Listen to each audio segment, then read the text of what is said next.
Sure, who's going to be a quarterback, obviously you do, but if Jack does play, do you have to limit or change things just to fit what he does best? Not really. You know, I think all the quarterbacks, all of them, can do what we do, right? And that's why they're here. That's why we recruited them. That's why the guys are where they're at, even in the depth chart positionally, right? If they couldn't do those things, then they wouldn't be where they're at. So, you know, it's certain guys do certain things better than others. That's at every position. It's offensive line, it's wide receivers, it's running backs.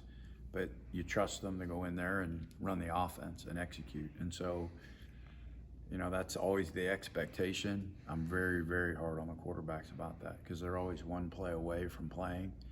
And it's been one of my things that I've done for years and years and years is to make sure that that guy practices all the time. Like even when they're not going, they're back there. They got to tell me the play. They got to run through it. I grade them off film, watching where they throw the ball, like all that, even when they're not going. So they all do it. And so they all get reps because the worst thing you can do is, as a football team, a community, a fan base, a university, you put a guy in and he says, well, I didn't run that play. Well, then that's on him. We're running those plays every day. Like you need to be dialed in. And so just holding them accountable to do that. And they've done a great job. So that's why Jack was able to go in and do what he needed to do. And I'm sure MJ could have been very successful doing it. Ben, like all those guys that we have in our system do that. People were saying that you only threw the ball once with Jack Chamber. Did you call more pass plays and he kind of had to scramble on some of them, or is that just kind of how the game flowed? It was a little bit of both. You know, I felt like we were having the opportunity to control the line of scrimmage a little bit. I felt momentum swing and change when some of that was happening. And we were putting ourselves in position to score. And so the last thing you wanted to do is to try to risk anything.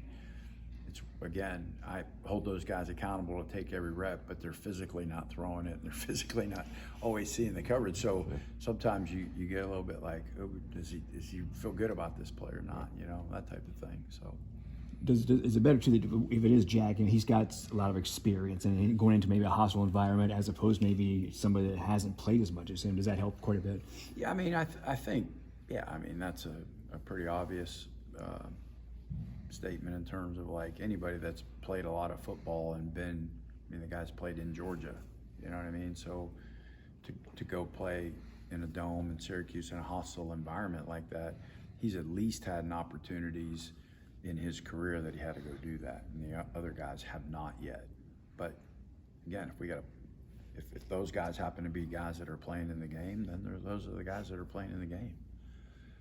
How does it feel playing against a 3-3-5 defense against Syracuse this week, first time all year? Yeah, it's a different. It's similar to ours, but not quite. You know, they do a lot of different coverage variations than our guys, and different pressures. You know, they're a fast, quick team, right? And they do a lot on the back end, disguise you.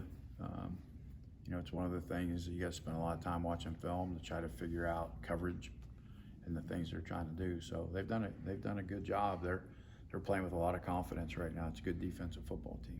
The way you guys won last week, coming from behind, would that help you guys down the road, do you feel like? Yeah, no doubt. You know, and just the way it happened, right? You lost your leader, you're arguably one of your top best players on the team and on offense, and you know, a year and a half starter, a guy that put up incredible numbers last year, led our football team, and you lose him.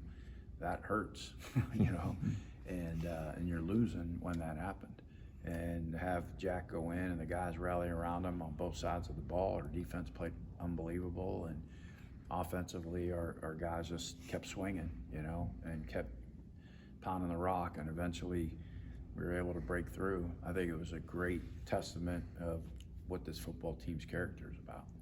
About NC State in 20, it was Hartman had to come in, and then we had the game, of course, Saturday. What is it about the resilience of NC State to overcome those situations? Well, it starts with Coach Doran, right? I mean, he's built an incredible culture here, right? And that hard, tough together is they're not just letters or words. He believes it, and our kids believe it.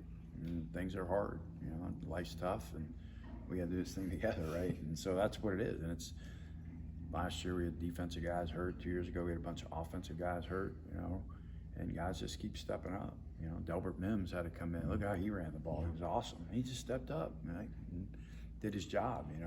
And so you see that a little bit. Trent Penix is out. You got Sed coming in and doing just great things. So it's just part of the culture that he built. It's part of the coaching staff believing in guys and keep developing it. And you got to be patient. Everybody wants to be great immediately, and we live in a microwave society, right? We want to put it in there, hit start for 30 seconds, and it's done. It doesn't work like that. You got to take time and develop the guys, and it does take time. It takes experience. It takes playing games. It takes making mistakes.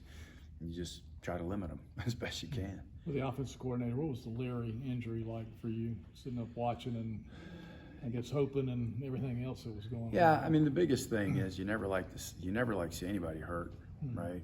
And then you see him down. It's hard. It's certainly hard. He's invested a lot, and to see him laying there like that is hard. But you got to transition. You can't. The team's counting on you, and you got to move on, and you got to get the next guy ready, and you got to talk to him and get his mind right and let him know what he is. You got to get the backup ready because he's not play. The next guy, he's one play away, and so it's just. And you reflect on it afterwards. That's what I did. I went home and reflect on it with my wife, and it sucked. That's what it did. But I was really proud of the way Jack and the guys performed. I guess you were able to talk to Leary after the game. Oh yeah. Because he was on the sideline. Oh yeah. Did you try to pick his spirits up, or just what kind of communication you had? A little bit. I mean, it's never easy. Right. And there's an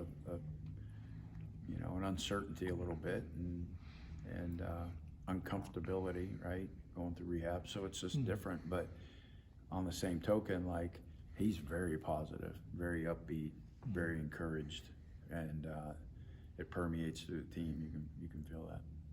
The poise that Jack Chambers showed coming into that situation, is that something that was pretty obvious about him when you first got to know him, or is that something you learned about Yeah, I was him? really impressed with Jack when he stopped by here and visited, just kind of poked his head in. I was impressed with him. Is that the way it was? Just poked his head in? Yeah, so? kind of. Just kind of looking for a place to maybe play and move on and through the Carolina area.